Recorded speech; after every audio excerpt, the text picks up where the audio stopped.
Hey, Jonathan here. Thanks for joining me as we do a study of some of the most common questions about Catholic belief and practices. And the way we're doing that, we're looking directly, quote by quote, through the Catechism of the Catholic Church to see what the authoritative teaching is of the Church.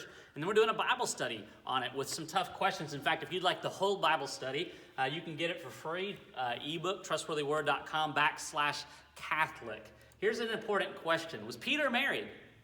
And is priestly celibacy, so the idea that a priest is not to be married, is that in the Bible? Well, what does the Catholic Church say? It says all the ordained ministers of the Latin Church, with the exception of permanent deacons, are normally chosen among men of faith who live a celibate life and intend to remain celibate for the sake of the kingdom of heaven.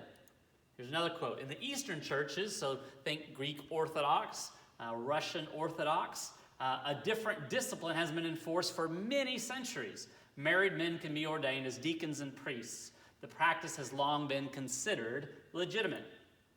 Celibacy is a sign of this new life, of the service in which the church's minister is consecrated. Accepted with a joyous heart, celibacy radiantly proclaims the reign of God. Well, what about Peter? The Bible says very clearly there are eunuchs who have been so from birth, and there are eunuchs who have been made eunuchs by men, and there are eunuchs who have made themselves eunuchs for the sake of the kingdom of heaven. And let the one who is able to receive this, receive it. But does this Matthew 19, verse 12, sound like a voluntary choice among believers, or does this sound like a mandate among priests? It's an important question. Here's another passage. Jesus entered Peter's house. He saw Peter's mother-in-law.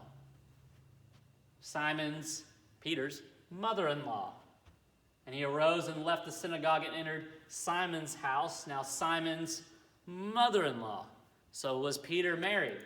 Well, the Bible's really clear. In fact, 1 Corinthians 9:5 doesn't just speak of Peter. It says, look, don't we have the right to take a believing wife, as do the other apostles and the brothers of Jesus and Cephas, Peter. So it's not just Peter who's married. The brothers of Jesus are married. It's not just the brothers of Jesus who are married. There's other apostles who are married. So if this is going on, why would the encouragement of a right to marriage be there, but not in here?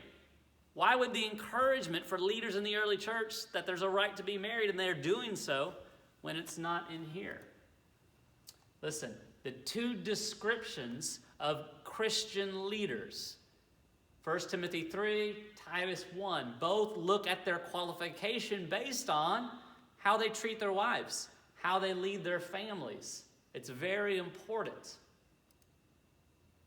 Their descriptions are encouragements. Are they encouragements or mandates to singleness? Now, 1 Corinthians 7 has a lot of positive things to say about singleness, but the Bible doesn't mandate church leaders to be celibate or to be single. It actually encourages and references their marriages.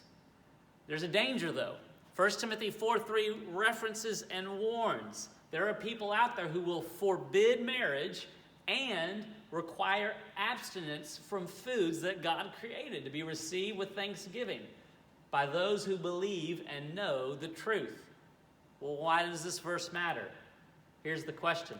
Does this apply to the Catholic Church? Is this warning directed even towards the Catholic Church about priestly celibacy, for obligatory days of mandatory fasting, abstinence from food, forbidding marriage? It's important questions. Listen, these are tough questions, touchy questions, but ultimately we need to look at the evidence, the biblical evidence, the Catholic evidence, and we need to consider what's true and decide for ourselves what to hold on to. If this question and these answers have been helpful to you, this resource has been helpful to you, I hope you'll consider sharing it and maybe go online, trustworthyword.com/Catholic for more free resources and videos.